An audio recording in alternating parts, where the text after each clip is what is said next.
महबूब का या रब्बी बना दे खैर ख्वाह, उम्मते महबूब का या रब्बी बना दे खैर ख्वाह। दिल में मेरे नफ्स की खातिर किसी से हो ना बेर, या रसूल अल्लाह तेरे चाहने वालों की खैर। आज का जो इज्तिमा था इसमें भी हमें बहुत ज़्यादा मज़ा आया, जिससे मेरा ईमान ताज़ा हुआ है। ये ख़ास तौर पे स्टूडेंट्स के लिए इस यूनिवर्सिटी में बहुत अच्छा है और बहुत से बुराइयों से बचने की नीयतें भी की हैं। 3 दिन के लिए मदनी काफ़िले में जाऊंगा इंशाअल्लाह।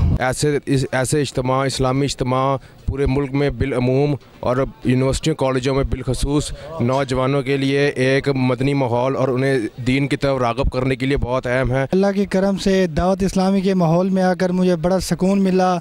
नमाज़ पढ़ना स्टार्ट कर दी, फिल्में देखना मैंने छोड़ दी हैं। इंशाअल्लाह दावत इस्लामी के मदनी माहौल में और आगे अच्छे काम करूँगा। मदनी काफ़िले में जाऊँगा, दाढ़ी रखने की नीयत कर ली है, नमाज़ पढ़ने की नीयत कर ली है, इमामत शरीफ से जाने की नीयत कर ली है।